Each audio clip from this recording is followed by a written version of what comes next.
Thank you, and welcome to the Council on Foreign Relations State and Local Officials webinar. I'm Irina Faskanis, Vice President for the National Program and Outreach here at CFR. We're delighted to have participants from 51 states and U.S. territories for today's conversation. Thank you for taking the time to join us for this discussion, which is on the record. CFR is an independent and nonpartisan membership organization, think tank, publisher, and educational institution focusing on U.S. foreign and domestic policy. CFR is also the publisher of Foreign Affairs magazine. As always, CFR takes no institutional positions on matters of policy. Through our state and local officials initiative, CFR serves as a resource on international issues affecting the priorities and agendas of state and local governments by providing analysis on a wide range of policy topics. We are pleased to have Tom Boyke with us for today's conversation on public health and lessons learned from the COVID-19 pandemic. We've shared his bio with you, so I will just give you a few highlights. Thomas Boyke is a Senior Fellow for Global Health, Economics, and Development at CFR and the Director of CFR's Global Health Program. He is also an Adjunct Professor of Law at Georgetown University and a Senior Consultant to the Coalition for Epidemic Preparedness Innovations.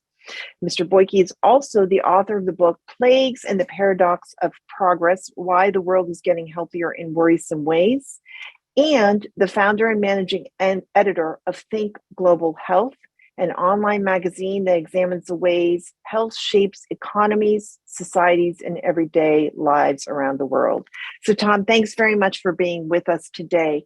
You recently co-authored a report on COVID-19 pandemic policies and behaviors. I thought you could talk us through the differences in public health responses that influence states' infection and mortality rates, and what you came away through this research for recommendations for future pandemics. Great. Well, thank you, Irina, for the kind invitation to be here and that nice introduction. This is, I think, my third time, maybe fourth time, speaking to the State and Local Officials Network, and it is one of my favorites in terms of a resource at the Council. I always learn as much from these discussions as I think I am able to impart. So I'm really looking forward to the chance to speak with all of you and congratulate Irina and her team for pulling together such a useful network.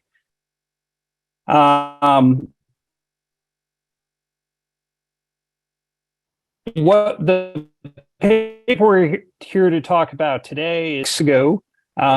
It is, Irina, are you making faces? Is my internet causing trouble? Your internet. I was like, oh no, his internet is freezing. So,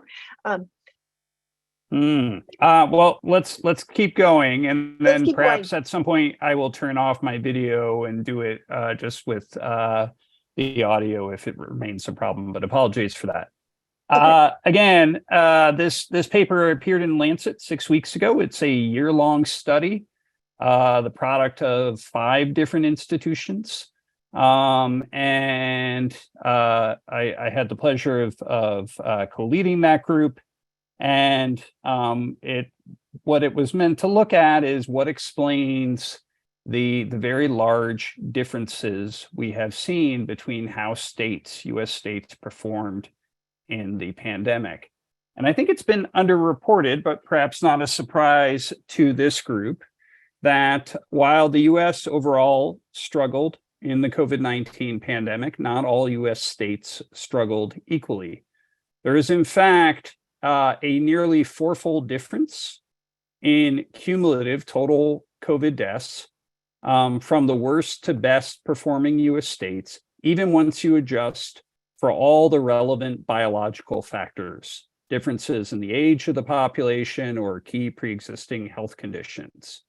For most of the pandemic, states like New Hampshire, Vermont, or Washington have actually posted COVID-19 death rates that are comparable to countries in Scandinavia, like Denmark, or in Europe, like Germany, while mortality rates from some other states have actually rivaled the worst performing countries in the world during the pandemic: Russia, Bulgaria, and Peru.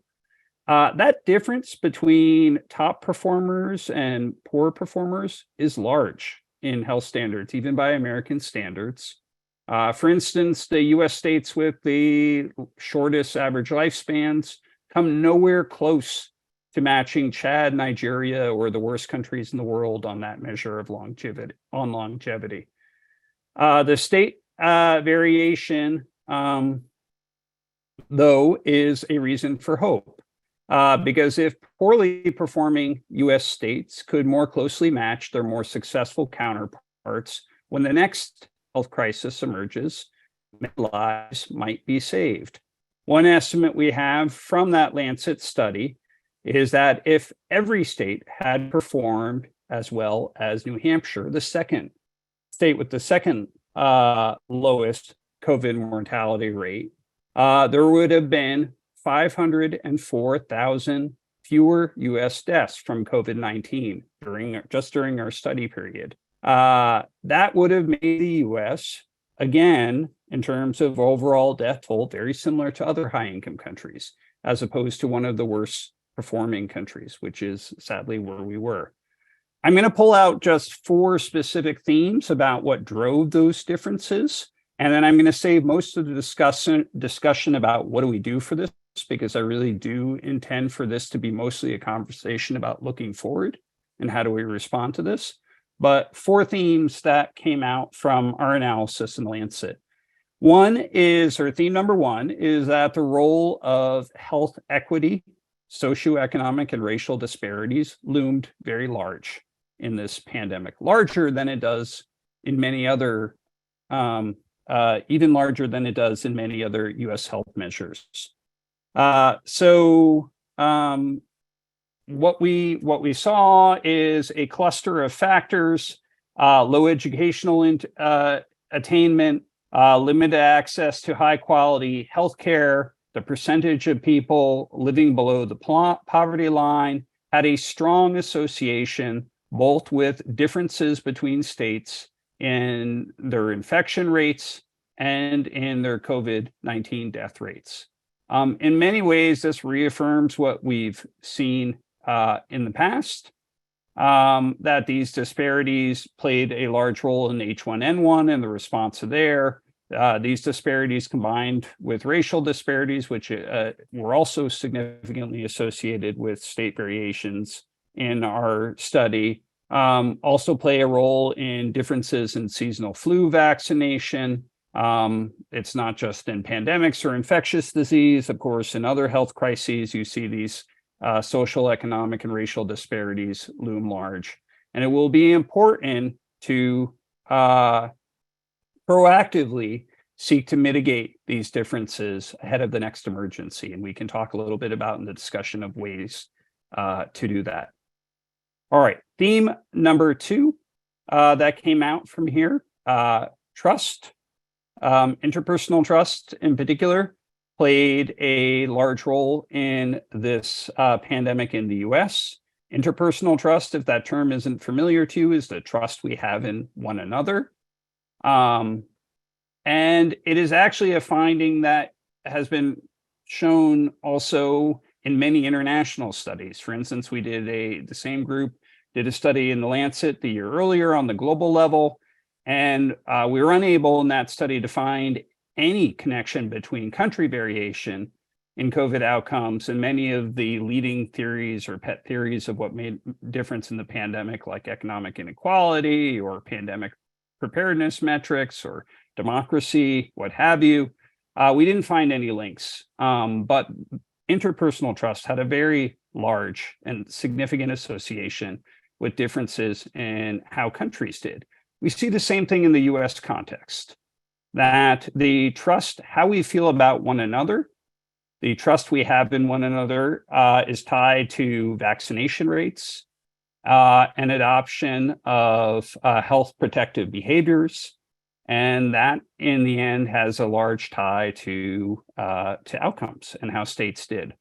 Meaning that when confronted by a contagious novel virus, most effective ways for governments to protect their citizens is ultimately by convincing them to protect themselves.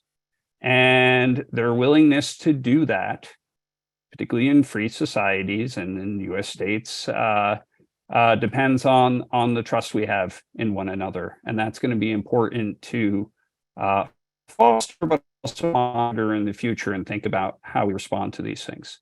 Theme number 3, the role of politics was nuanced in this pandemic. There is a perception that political parties mattered a great deal in the response to this pandemic, but at least from our study, there is no association between the party of the leading state official or state governor, or in the Washington, D.C.'s context, mayor, and COVID. In fact, out of our top 10 states that did best, 5 of them are Republican, and 5 of them are led by Republican governors, and 5 of them are led by Democratic governors. That said, there is certainly a role for politics in this pandemic, and the degree to which states voted for a particular candidate in the last election does seem tied to the adoption of health protective behaviors and vaccination rates and the application of mandates. And that does seem to have had some effect. Which brings me to the last theme to draw out, which is mandates. And by mandates, I mean bar and restaurant closures, gathering restrictions, mandates around vaccination use, or vaccination, or mask use, or stay-at-home orders. What we find in this study is that the package of mandates, or the broader use, because states tended to use many of them together, and nearly all states used some mandates in this pandemic, usually for roughly for about a 16-month period. And what we found is they were generally associated with fewer infections, but it was vaccine mandates that had the largest effect on deaths. And there's been a discussion around trade-offs in this pandemic. We did find some. There weren't any trade-offs between overall economy and the adoption of health protective measures. But there were some trade-offs, particularly on restaurant closures and employment. And there were some trade-offs on educational performance in this pandemic. It will be important in the future to to apply these mandates in a way that they target the most vulnerable and are designed in a manner that it promotes getting back to work and getting into schools as soon as possible. They will also be important to combine with mitigation measures for the period in which they are in place. We can again talk a little bit about that. But those are the 4 themes to start us off, to draw us out. I'm really interested to hear about the experiences you all have had in the pandemic and the questions you might have about this study. And I will put the link to the study in the chat if it's not already available to attendees. Irina, do they have it already? Sorry, you're on mute. Oh, can you hear me now? Yes. Great. Yes, they do have a link to the report. So we did send it out in advance. Great. So that's Makes great. sense. I'm going to, now it's great to turn to all of you. Again, this is a forum to share best practices, ask questions and whatnot. And I want to go first to Dr. Jonathan Ballard, who's the Chief Medical Officer in New Hampshire, the New Hampshire Department of Health and Human Services, in the Office of the Commissioner. Since Tom, you mentioned New Hampshire being in the second good story. I guess Hawaii was number 1. So it'd be great if you could just react and maybe share your thinking of what else you will do in the future, Dr. Ballard. And if you accept the unmute prompt, that would be great. There you go. Great. Well, thank you, Irina. Thank you, Thomas. So the question I have is around health equity and the diversity of the population in New Hampshire. So some of the questions I get, particularly around your study, is did the study adequately adjust for the disparities related to health equity that we see between New Hampshire? New Hampshire is one of the healthiest states in the country. And so, the theory is that, well, you're already a healthy population. You did not have obesity to the degree. You have lower smoking rates. You have high rates of physical activity in New Hampshire. And so was that taken into account already into your study about why some states performed well? Was it the underlying population was already healthy or not? I would conjecture that it's not that it was not simply that underlying fact, because there are several states that in your report that are just as nearly as healthy or healthier than New Hampshire that did not have the same outcome with the mortality rate. And I think that there were several things that New Hampshire did do that was quite protective and did kind of go against the strain of what the national guidance was. Each time there was a recommendation that came out from the CDC or any other national body, we did look at it carefully, and noting particularly the recommendations around the vaccination priority populations. New Hampshire did not follow the national guidance on vaccinating frontline workers. We did a different approach. We looked at social vulnerability index and vaccinated those who had the highest risk of vulnerability, but also then really looked at and made a big effort to vaccinate the other vulnerable populations, those in congregate facilities, nursing facilities, and other locations. And New Hampshire was the first to get to kind of to whatever number you would get, each state would get to with its vaccination rate. We had a lot of emphasis on speed, on delivery of those vaccines, and very seldom had any in reserve during those early months. They were all used. And I think a lot of that relates to that, what you talked to around the interpersonal trust, resulting as being fastest to get the vaccines out. New Hampshire is known as the live free or die state and individual liberty, individualism. But we didn't have a lot of the culture wars. I think we're a purple state. We have split government as far as state government versus our federal delegation. And we just didn't see that vaccines getting caught up in that, especially early on. So I just want to stop there, and Thomas, you would be appreciative of your response on the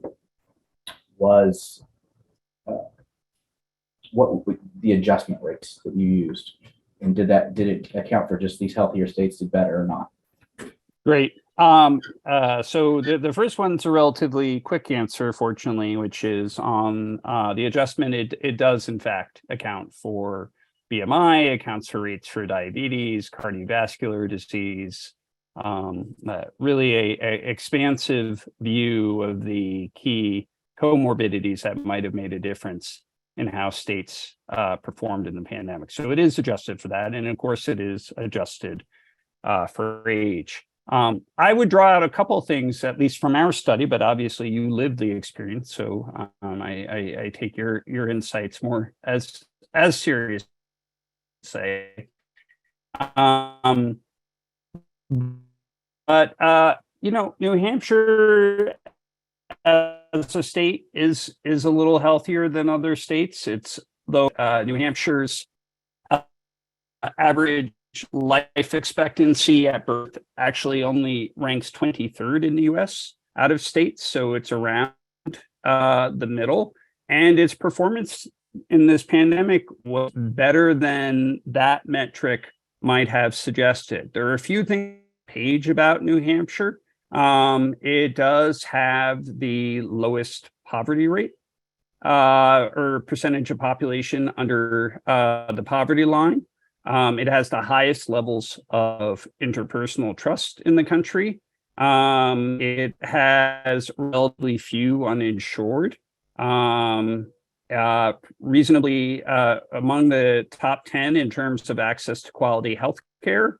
It is also, not as states go, not a particularly diverse state. In terms of its racial makeup, but what people identify as in the U.S. Census However, as you rightly pointed out, one of the things we've, in a follow-up piece that we wrote, pointed out that to the extent that New Hampshire does have social, economic, or racial disparities, the state was quite aggressive about addressing them in its vaccination program. And that seems to have made a large difference as well.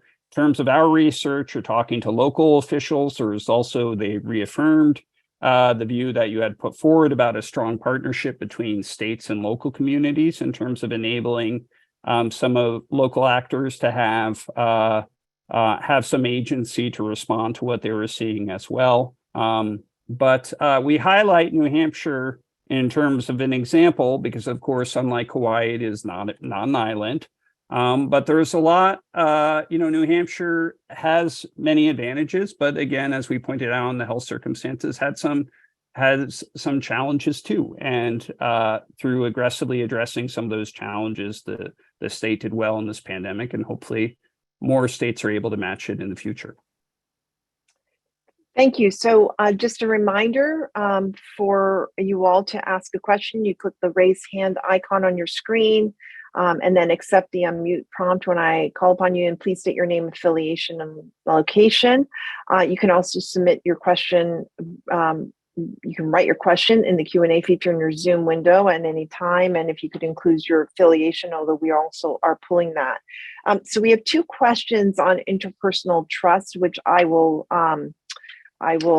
ask together. So the first one is from Colorado State Representative Jennifer Parenti. How were levels of interpersonal trust measured?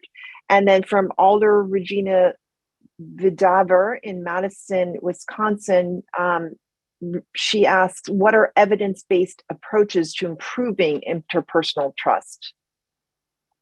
Great. So two fantastic questions. I will start with how the data sources we use for interpersonal trust in the study, and then I'll just briefly reference how it can be measured more broadly. So the short answer is surveys. We have a set of surveys reflecting 9,000 respondents throughout the country, all conducted in 2019. Those surveys ask the question, how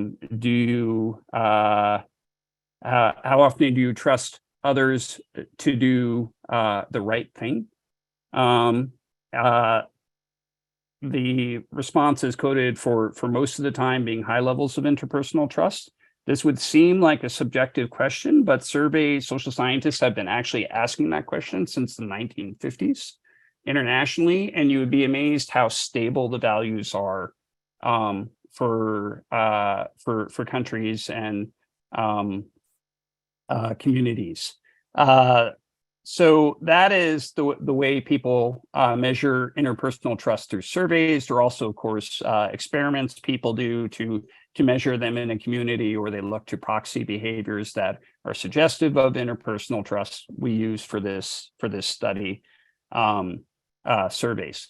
Now, what would you do with it? Well, a couple of things, or what's the evidence-based interventions for interpersonal trust? The first thing I will say is the government of Denmark actually monitored trust at the community level throughout the pandemic and adjusted its public health interventions to reflect those changing levels of trust. That's just running a survey at the community level, not cheap, but not impossibly expensive, but to give you an idea, for instance, in operation, because they convince people that they will not be the only one who is vaccinated, that there won't be holdouts. But in low trust populations, they have the opposite effect, where they tend to inculcate hostility and a reaction. So that was used to tailor public health policies for different populations, just to give one example. As a general matter of how you build trust and how you identify where there is low trust and what you need to do differently to respond to that in the future. But hopefully that gives at least a start of the conversation around trust. Thanks. All right, the next question will take a oral question from Pennsylvania Representative Arvind Venkat.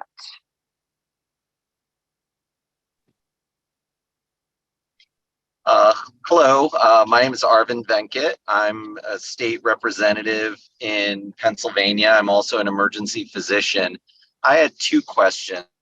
One is on, did you distinguish in a large state like Pennsylvania when you're looking at it between urban or among urban, suburban, and rural areas? Because the response in all of these areas was very different in our state during the height of the pandemic. And the second question is, what specific legislative recommendations do you have coming out of your study? Thank you. Great. We did look at population density, but we only looked at population density at the state level. So the study in general functions at the state level. We don't look at whether it's at the zip code level or the community level.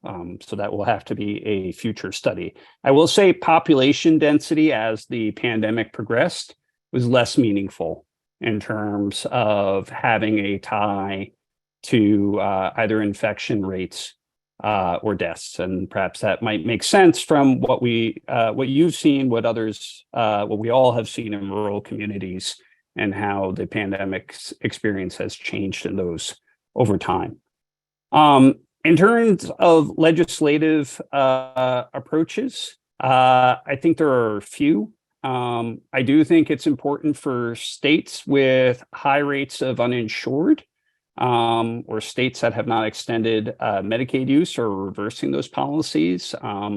The study suggests that rates of uninsured did have a significant association with how states performed in this pandemic, perhaps not surprisingly, and high death rates. So those are one area. Another is we did see an association between states that had adopted more generous family leave policies or personal leave policies and infections rates as well. And it will be important whether they're adopted on an ongoing basis or adopted in a manner that allows them to be expeditiously exercised in a health crisis or extended in a health crisis. It'll be important to have those structures in place. As I mentioned, whether it's on politics or on social, economic, and racial disparities, it's really important to have ongoing community engagement or to build these partnerships between state officials and community organization or faith-based organizations. That's perhaps less of a legislative matter, but certainly a matter of appropriations. And it'll be important to have those partnerships established ahead of a crisis because it is difficult to build them and use them, harness them effectively once the crisis has begun. But great questions. Thanks for participating in today's call. So the next question is a written question from Police Chief Patrick Finlon, who's in Village Cary, Illinois. And I'm not sure that this is in your area, Tom, but I will ask it. What were your findings related to the ability, desire to exercise governmental authority related to the shutting down of businesses and the application of constitutional provisions? I'm in law enforcement, and our risk management provider advised us not to close businesses for fear of a potential civil rights violations. Well, in terms of what I can say on the use of mandates in general is although underreported, there is actually a surprising level of uniformity across states. There's a perception that some states locked down and other states didn't, and that tends to vary politically. As an initial matter, lockdowns or use of mandates rather at the state level really only occurred over a 16-month period. Virtually all states from March until June of 2020 used some policy mandates. Really, you started to see the big differences in the outset of the Omicron wave between some states reimposing them and others doing less so. But there's a lot of uniformity to that at the state level. I will forego the opining on the legal merits of the adoption of these, but there have been, of course, a good number of cases that have worked their way through the courts, some of which have gone to the Supreme Court, and they point to a few lessons on, public health authorities' powers and where they draw from, what they extend to. But again, I will save that for a more legal discussion. Thanks. We'll take the next question, raised hand from Georgia Representative Imani Barnes.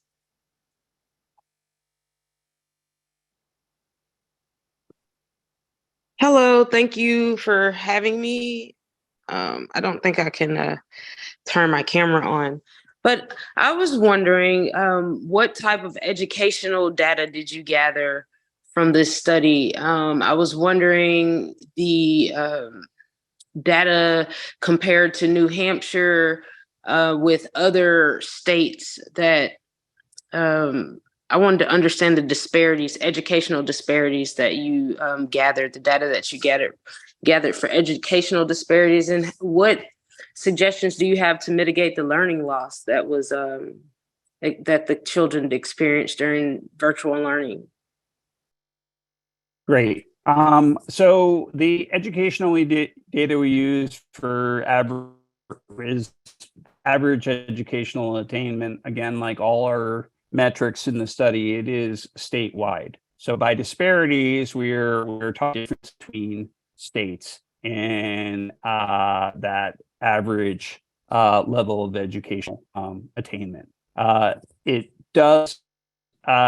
didn't matter a great deal in terms of showing differences between how states performed in this pandemic, like levels of or access to high quality healthcare or percentage of people below the poverty line. Does seem to have a pathway through vaccination rates that states with lower rates of or lower a lower average of educational attainment had lower vaccination rates by and large. So that's the way we address that. On the learning gap question, I think the real answer is people don't know as of yet. In terms of, we haven't really had a disruption of this duration and length before. So there are theories of what matters, from tutoring to more extended engagement or programs with students that fell behind. What I can say from our study is that the trade-offs on educational side were significant. All states suffered from an educational standpoint in this pandemic. Some states suffered more than others. It is unfortunately true that the same racial disparities and socioeconomic disparities we see in educational attainment by other studies have been done suggest where those were exacerbated in this pandemic. So it will be important to redouble and be aggressive about addressing those gaps. I'm going to take the next written question from Crystal Goodwin, who is with the Texas Council for Developmental Disabilities and serves as the Public Health and Disability Integration Specialist. If this was something that the study looked at, did the findings show any difference among states based on disability status or disability services offered? Something we found during the pandemic, and studies show that individuals with intellectual and developmental disabilities as a comorbid condition were in the top 3 of deaths here in Texas. I wish it was something our study looked at. It's an important issue, and I really appreciate you raising it as something that deserves more attention, both by my colleagues and I, but others in the future. So thank you for raising the question. Unfortunately, it was not in our study, but I wish it had been. It can be the subject of your next study. Indeed. Let's go next to W. Abdullah Brooks with a raised hand.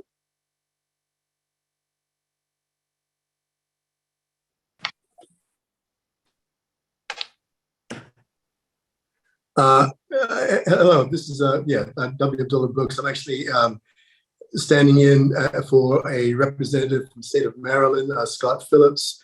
In full disclosure, I'm on faculty at the Bloomberg School of Public Health at Johns Hopkins, with a background in infectious diseases and global public health.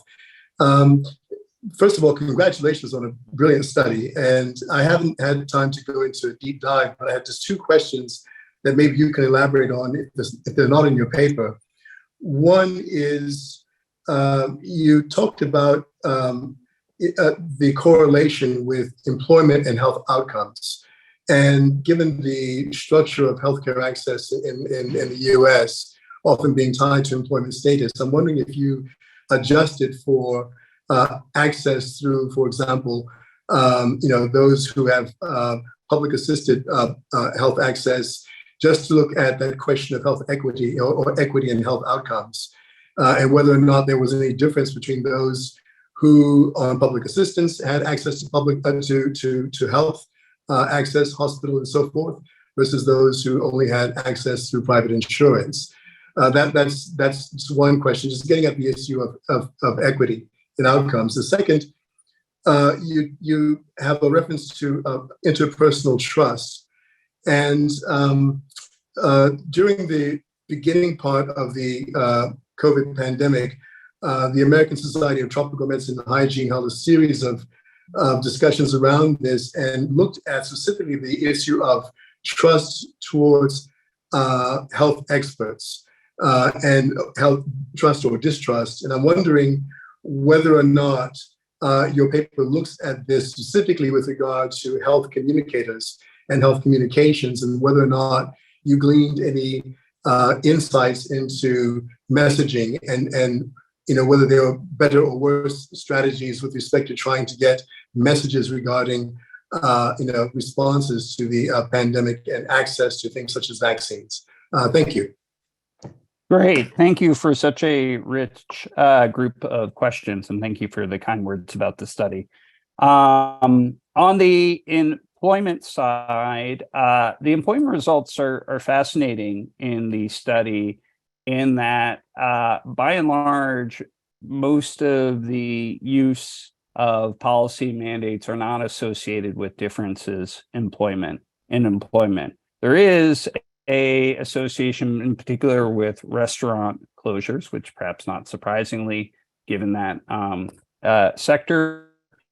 But there is an association between higher infections and higher employment. And that actually reaffirms what we've seen in others of the economic impacts of the pandemic, that it may have been less a matter of policy in terms of differences in economic impacts and more in the responses of the population. So meaning people that stayed home more cautiously, whether the state ordered you or not, had broader economic impacts. As a general matter, economically, what you see in the pandemic is often a fair amount, and this is perhaps why the GDP levels aren't shifted or have no association with the degree of public health response, is that you're largely shifting economic activity between sectors. So less activity in restaurants and bars means more grocery. You see some of that shift where all states suffered in the pandemic economically, but it tends to net out to some degree in terms of the various sectors positively and negatively affected. In terms of equity on the private and public insurance, we do include both public, private, and out-of-pocket spending, estimates of out-of-pocket spendings in our measure of health spending. We unfortunately do not break them down and see how the results might be different depending on the level of spending between each. But that too, like Irina suggested before on the disabilities, would make for an interesting follow-up analysis. So thank you for proposing it. On the trust in health experts, we do look at trust in government. Now that is not, and we also looked at trust in science in the studies, both of them also the product of surveys, as you rightly perhaps intimated. Trust in government does tend to vary by agency and area. There have been some good studies that have come out that have looked at trust in health authorities. And what you have seen are declines, particularly in trust in state governors, trust in federal health authorities. From what I've seen from multiple surveys or studies of this kind, what has really held up are your family physician, local hospitals, local health clinics still enjoy high trust. They enjoy it across political lines. And that too may be something we can seek to leverage in the future, but would be a different lesson than we've had in the past, where we have really emphasized having one voice speak in a pandemic, having it be at the federal level, perhaps having it be CDC. What the lessons of this pandemic suggest is that we need more community and local engagement, engaging trusted health sources of information. Thank you. I'm going to take the next written question from Commissioner Keith Baker from Colorado.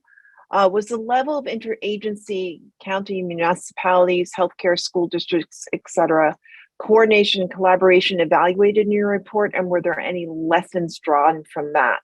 So we have another question too on this about measurement of the level of intergovernmental cooperation and outcomes. Great. Thank you for the good question. No, I haven't seen a good standardized data source of measuring the cooperation that occurred in the pandemic. There are different measures of polarization people have looked at, but they typically look at the legislature, state legislature, or surveys of the population, how polarized they are on particular issues or politically. But the interagency cooperation is an interesting question, but I've unfortunately not seen it well measured, particularly across US states. Okay. All right, so the next question I will take a written, I have seen no more raised hands, so I will continue to go for our written questions. Next one from Vice Chair Mary Alford from the Alachua County Board of Commissioners in Alachua County, Florida. Was good information found in states like Florida where information shared was of questionable accuracy? How was that information treated, margin of error, sampling from other sources, et cetera? Great. So in terms of our study, we do, these are estimated death rates and infection rates. They do tend to be backed up by a variety of sources, including both state reported data, but also sero prevalence studies and peer-reviewed data is what we use from that. So that's how we try to adjust for the fact that some states may not have been reporting as actively or as rigorously as others. All right, next question from Elian Veronica from the Puerto Rico Senate. What data did you find regarding unvaccinated people who suffered violations and interference in educational, medical, or other services by their vaccinated status? I'm not sure. Senator Martinez, do you want to ask your question? Maybe clarify a bit?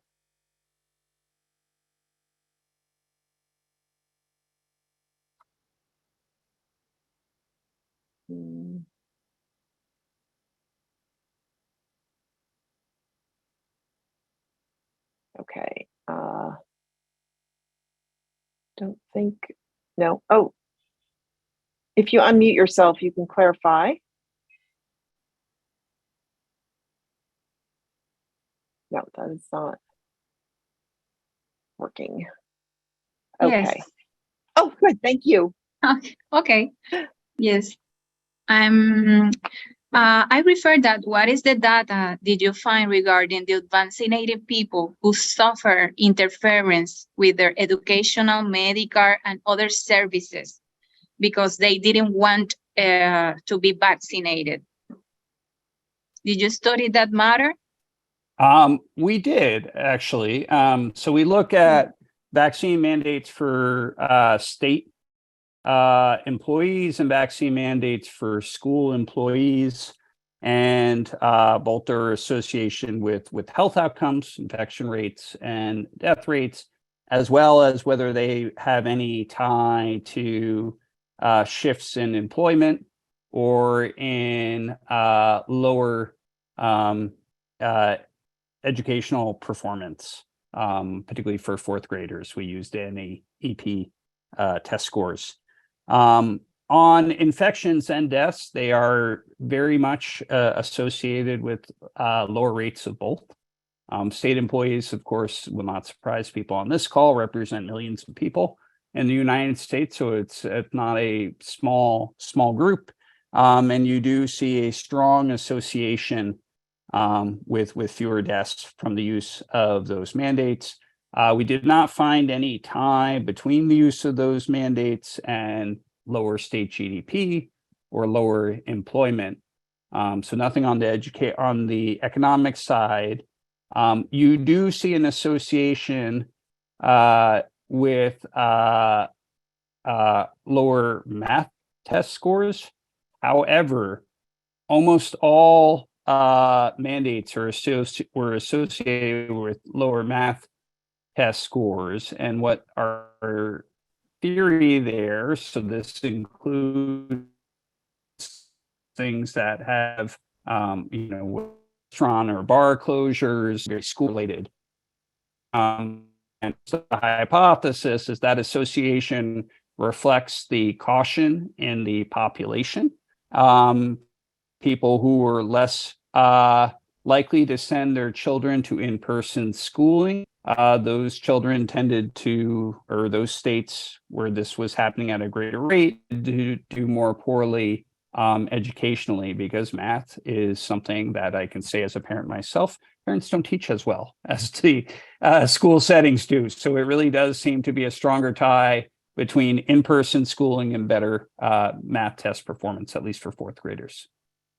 Sorry, that's a long-winded answer, but the most of what you could say is no. I don't see any educational, economic, or deleterious health outcomes from those vaccine mandates. So I'm going to take the next written question from Don Grisham, who is the community liaison in Senator Liz Krueger's office of New York Senator Liz Krueger. It seems as though it would have been helpful if messaging had communicated that there would be waves in community infection levels requiring additional safety measures to be followed at times and relaxing safety measures when possible. Because this did not happen, it made it more difficult to discuss reinstating certain measures when it would have been helpful. Can you share thoughts on best practices for handling communication? And Tom, I'm going to add on to that. I think we've seen some backlash against other vaccines because of the experience of COVID-19, which could be potentially alarming for things that we have not had problems with because vaccinations have been measles and whatever, and how we deal with that. So can you talk about messaging and vaccines going forward for other diseases? Great. So on the communication side, I completely agree with the questioner on the premise that we struggled to educate the population on the fact that this was likely to evolve and to change. That is actually, there have been a relatively large literature on communication in this regard, and this ties to the earlier question we got about trust. In addition to monitoring levels of trust to try to tailor programs to low trust communities, we do have good research on communication strategies that preserve the levels of trust you already have. So less of how do you build it in crisis and more about how you slow its erosion. And one of them is, or two of them are related to your question. One is transparency. So saying the quiet part out loud.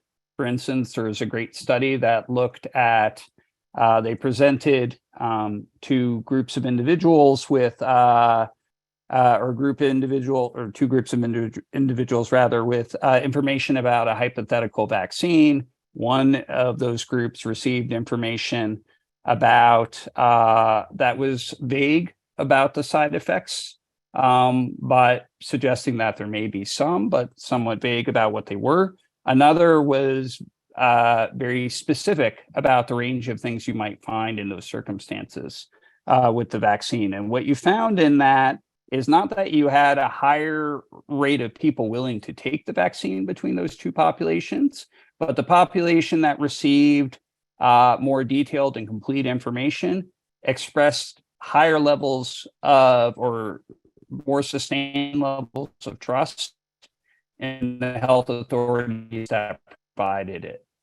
Suggesting again that transparency is important, but also, and this is the second lesson, trusting the population. In order to be trusted, governments have to be trustworthy, but they also need to trust the population to be able to understand what they're communicating. And that is something we struggled with throughout in this pandemic. Thank you. I'm going to go next to a raised hand from Paul Rotello from the city of Danbury in Connecticut. Thank you. Yeah, Paul Rotello, City Council, Danbury, Connecticut. Connecticut, in terms of geography, is one of the smaller states. In terms of population, it's relatively moderate. I think it's about 30th. Both Vermont and New Hampshire are not particularly big when it comes to geography, but they're much bigger than Connecticut. Their populations are quite a bit smaller. So I was just curious as to what, there seems to be a little bit more elbow room, or maybe a lot more elbow room in Vermont and New Hampshire compared to Connecticut.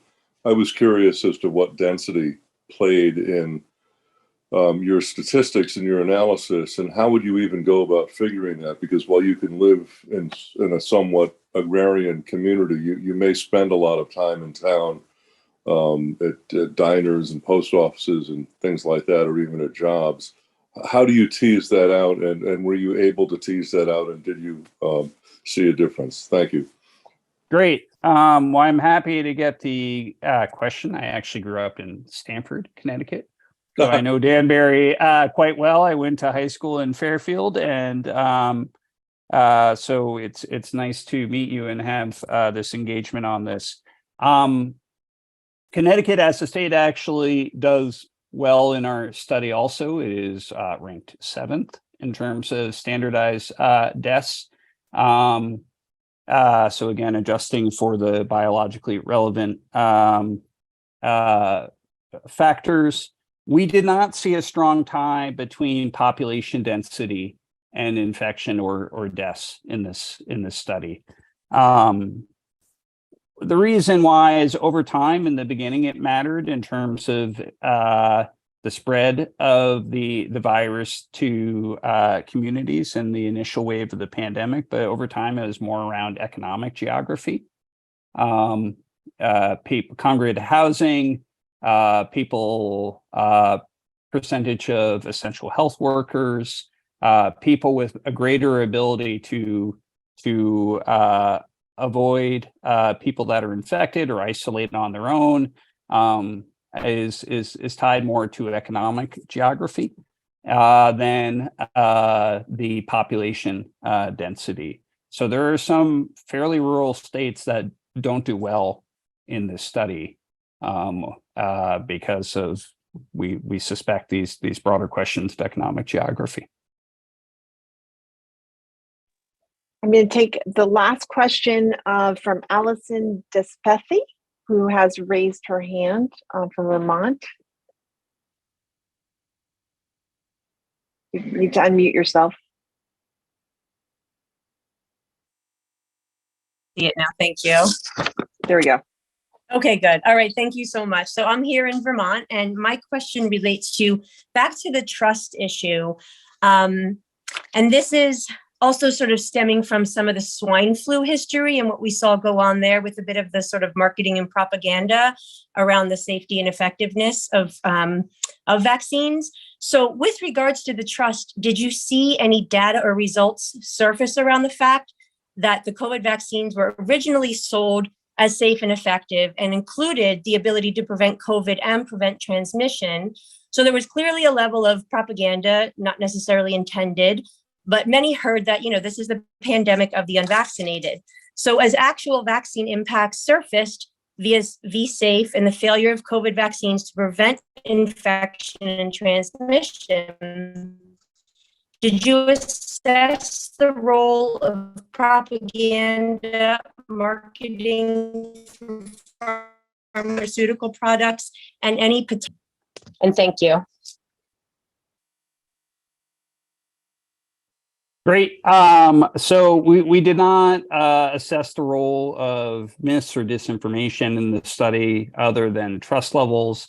The trust levels that we had, of course, they had to for the study to work, predate the pandemic. So we looked at levels of trust in 2019, the situation effectively the virus found us in. So we did not assess ways that might have changed over the course of the pandemic. Other studies certainly have. I will say that levels of trust declined everywhere, even in countries like Denmark or Scandinavia, famously high levels of interpersonal trust. The question is how quickly and to what degree. And some of the good communication practices that we've talked about, and I'm happy to communicate more about with people via email, do seem to have been effective in slowing that erosion. But we didn't look at the mis or disinformation and how that changed trust in the United States. Thank you. Unfortunately, we are out of time. I'm sorry we couldn't get to all the questions, but I just want to ask you, Tom, to take just 30 seconds to talk about Think Global Health, since we have so many health commissioners and medical officers on this call. If you could talk a little bit about your magazine and what you're doing there. Great. I will do that in 20 seconds because in 10 seconds, I want to say that health crises are fought at the state and local level. And I'm grateful to all of you for what you did during the pandemic and what we will need to rely on you for in future health emergencies. I don't think we're getting enough attention on what states and localities need to succeed in the future. And hopefully this study can help spotlight that. Now, that said, on Think Global Health, it's an online magazine that's meant to look at how health affects economies, societies, and everyday lives. It's been up for about 3 years. Its analysis has really been picked up everywhere, from New York Times to Atlantic to Fox, across the aisle. More than 800 pieces published from authors from 60 countries around the world. We would welcome state and local members of this network contributing, and it's thinkglobalhealth.org. And thanks again for your time today. Thank you, and thanks to all of you. We will disseminate the link to this webinar recording and the transcript. We will circulate again the report that Tom Boyke co-authored, as well as a link to thinkglobalhealth.org. We've also dropped those links in the chat. You can follow Tom on Twitter at Tom Boyke. And as always, we encourage you to visit CFR.org, foreignaffairs.com, and of course, thinkglobalhealth.org for more expertise and analysis. You can also email state and local at CFR.org to let us know how CFR can support the important work that you are doing. And we do recognize all the hard work that you are doing. As Tom said, it does go on. Not enough attention is given to it. So thank you for all you're doing. Thank you for being with us. And thank you to Tom Boyke for your efforts.